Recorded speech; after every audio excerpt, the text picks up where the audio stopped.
Atenção Brasil, atenção católicos, evangélicos e espíritas, atenção todos. A partir de agora, milhares de pessoas estarão aproximando-se de Deus. Venha você também unir a sua fé com este povo que crê no poder do nome do nosso Senhor e Salvador Jesus Cristo. Este é o seu momento. Esta é a Igreja Internacional da Graça de Deus em seu lar. E com vocês, a bênção de Deus. Iniciando a nossa programação de hoje, vamos estudar um pouco do nosso curso Fé. Sabemos pela palavra de Deus que o povo sofre porque lhe falta conhecimento. Pedimos que você preste atenção ao que o Espírito Santo lhe revelará dentro da palavra de Deus. Dividimos o curso Fé em módulos, e cada módulo se divide em lições, nas quais o missionário R.R. Soares exporá as verdades eternas na sua profundidade, mas com uma simplicidade tão grande que todos poderão entender. Vamos ao curso Fé.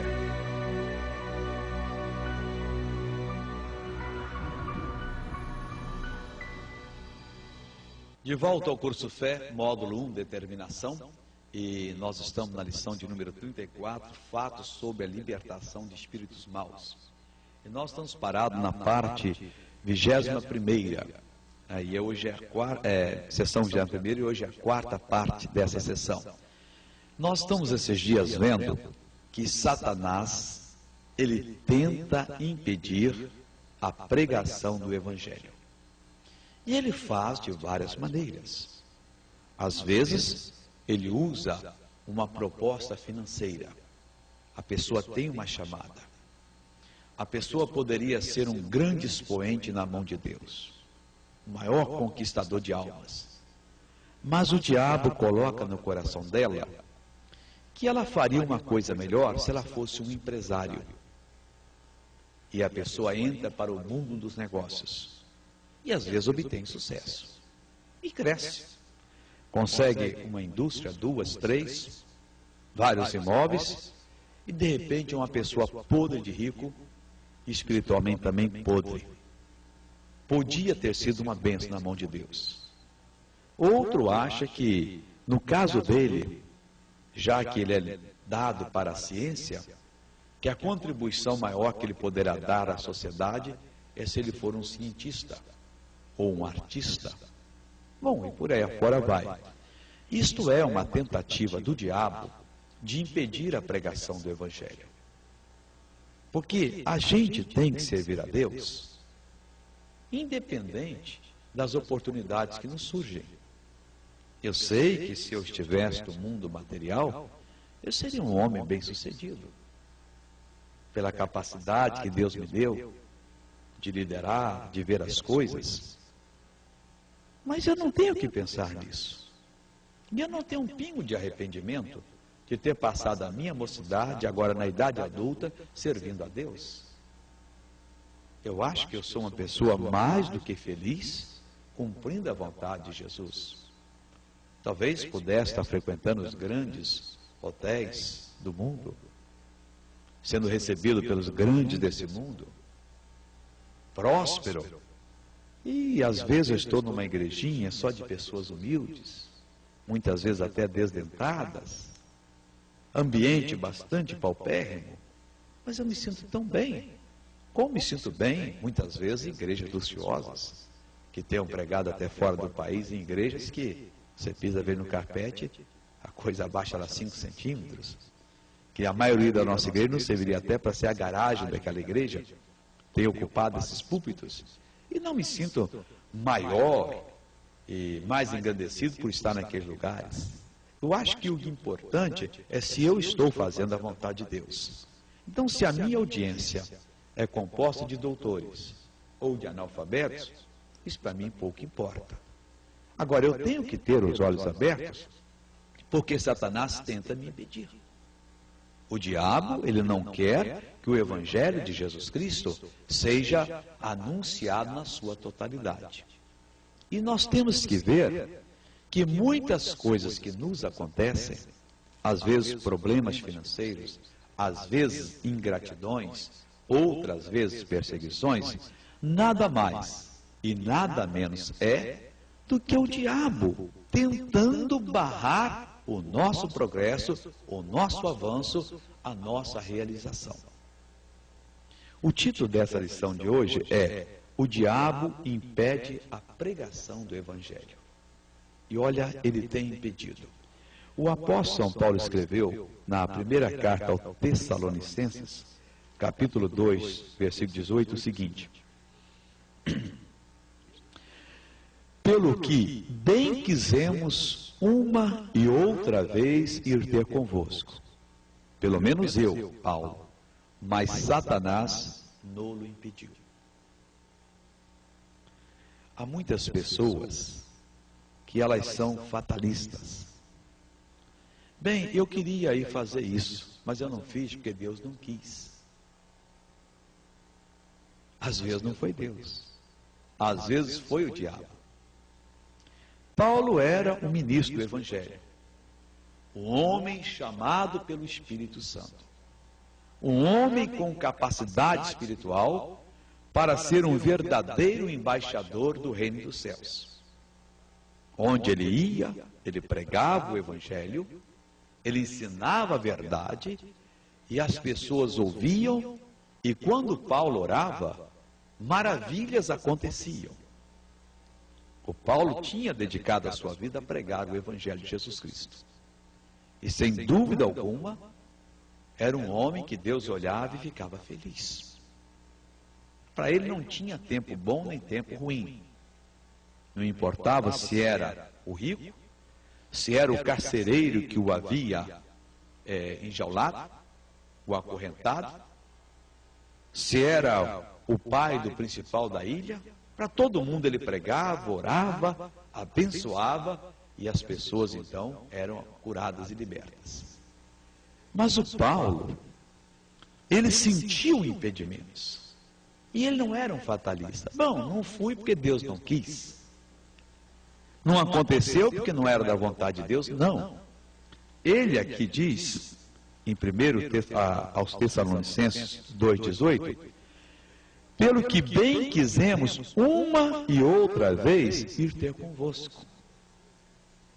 Então, várias vezes ele intencionou ir ter com esse povo, os Tessalonicenses, mas ele não conseguiu ir. Houve um impedimento.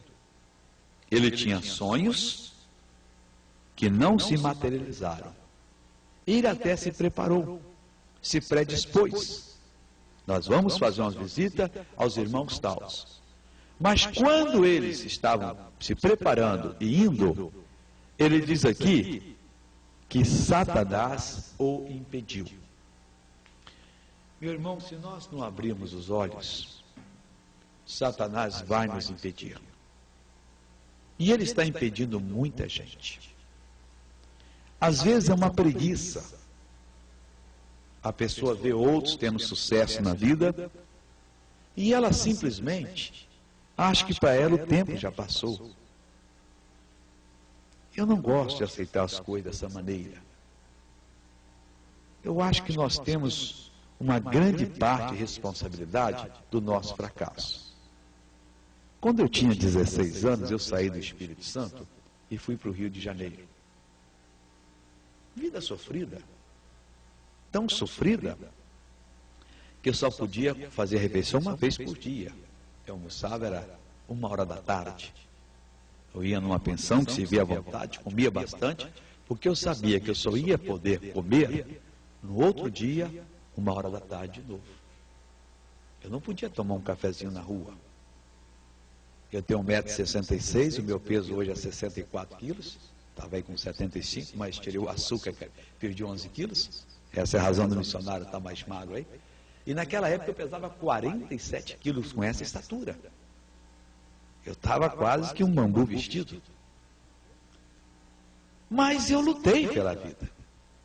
Eu fui estudar, e fui estudando, e fui pagando o preço, e Deus foi abençoando e fui servindo a Deus. Até que cheguei no ponto, não tenho praticamente nada, mas sou uma pessoa feliz. Nada de bens materiais, muito pouca coisa.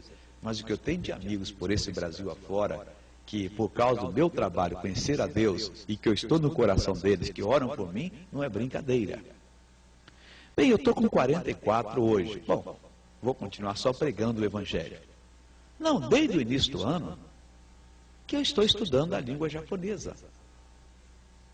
Mas, missionário, para que isso? O senhor não precisa. O senhor já estudou russo? Estudei, falo razoavelmente. Só caprichar um pouquinho que a coisa vai. Falo alguma coisa de espanhol. Inglês, fluente. Então, para que o senhor precisa agora? Não sei, mas Deus colocou no meu coração. Eu não sei se Ele quer me usar naquela nação de quase 130 milhões de pessoas, onde menos de 1% da população é cristã. E por cristã, segundo eles, você entende, evangélicos, católicos, testemunho de Jeová e uma porção de coisas mais. Então você vê que é pequeno o número de pessoas que têm o novo nascimento. Agora eu estou me preparando, me oferecendo a Deus. Tem gente que não. Está com 25 anos, acha que já está velho. Velho é o diabo. Eu não quero saber se eu já vivi 44. O meu avô foi para o céu com 101, eu quero ganhar dele com um ano, então tem 58 pela frente, então vou me preparar. O que passou, passou. Agora, eu tenho que me preparar para viver o dia de amanhã.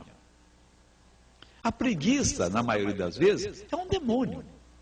É uma maneira de Satanás impedir você. Você tem a chamada de Deus. Mas eu vou terça, quinta e sábado na Igreja da Graça para fazer o seminário. E por que não?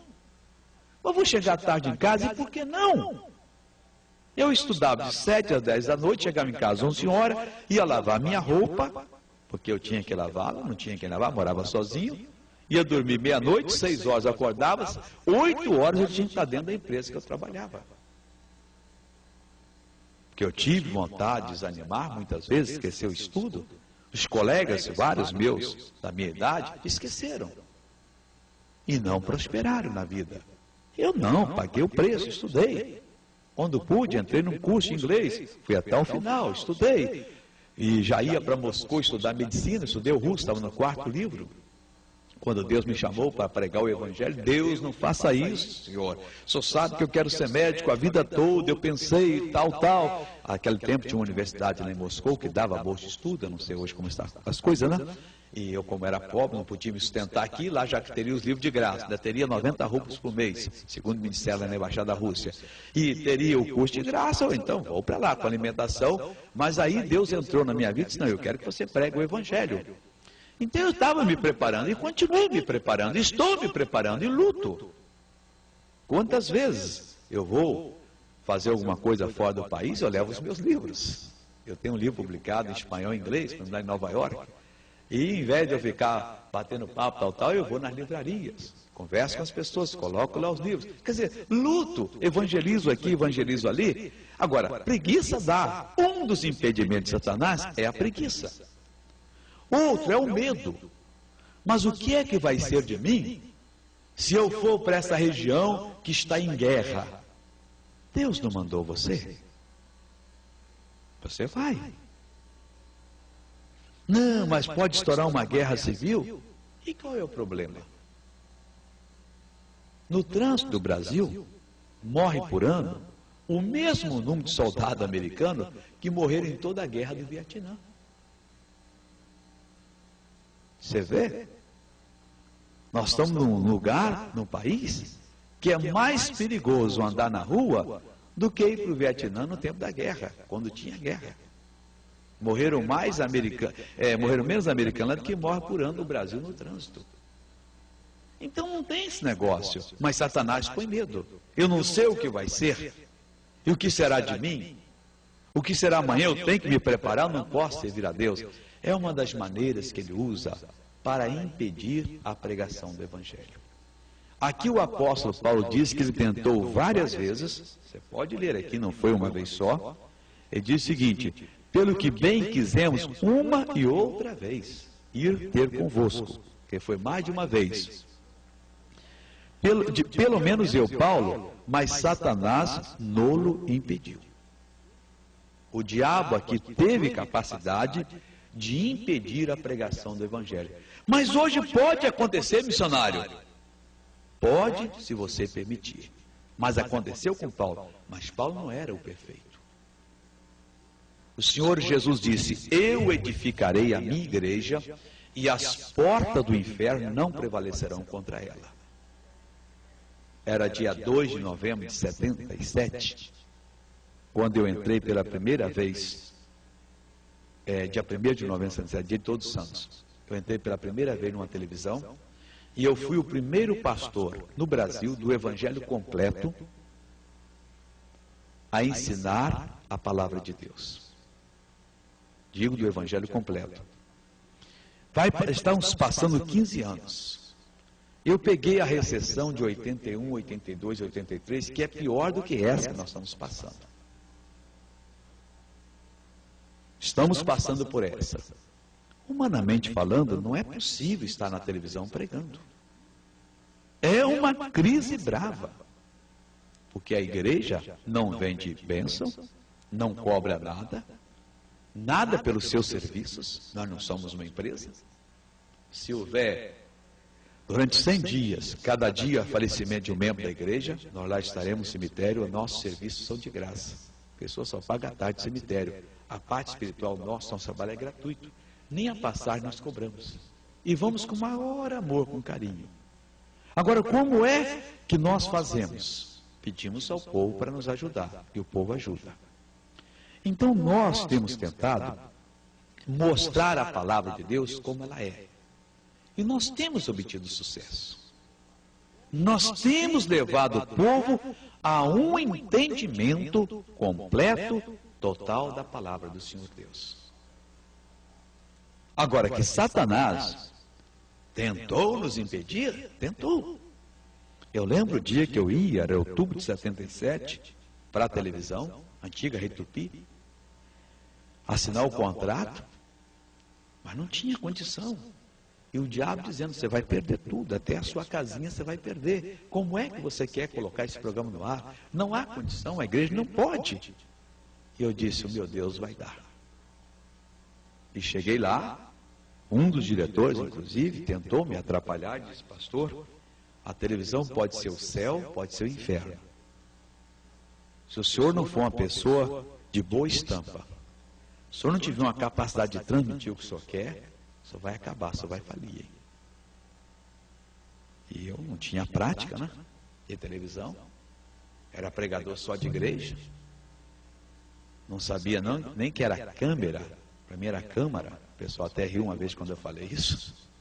Eu disse: mas como é que é câmera? É câmera de televisão, só tem que olhar aqui, tal. E eu assinei o contrato. Que ele tentou várias vezes, ele tentou. E há quase 15 anos, que milhões de pessoas têm colocado a mão juntamente com a minha e têm sido abençoados. Meu irmão, Satanás, ele tenta impedir a pregação do Evangelho. Por medo, por preguiça, eu acho que a maioria é por preguiça, por abrir os olhos que a pessoa pode ficar rica, ele pode fazer isso outro, ele pode conseguir isso. Nós que somos de Deus, vamos ficar sobre a palavra. Vamos nos segurar, nos firmar na palavra. E vamos dizer: diabo, pega o que é seu e bate em retirada. Você não vai conseguir. Você pode escrever. Você quer fazer algo, você fará. Haverá a oposição satânica. Mas o Senhor Jesus disse: eu edificarei a minha igreja, e as portas do inferno não prevalecerão contra ela. Que o diabo vai cruzar os braços: bem, você quer trabalhar, você para Cristo você trabalha. Não, ele vai tentar barrar o seu sucesso. Desânimo, preguiça, abrir os olhos. Quantos abriram os olhos? Puxa, eu posso ficar rico. E tentaram nisso. E a Bíblia diz que o amor ao dinheiro é a raiz de todos os males. Arrependeram-se amargamente. É melhor às vezes ter 10 com a bênção do que ter 1000 sem a bênção. Agora, venha o que vier, estabeleça-se sobre a palavra de Deus, fique firme, inabalável, e não aceite o mal. Amém?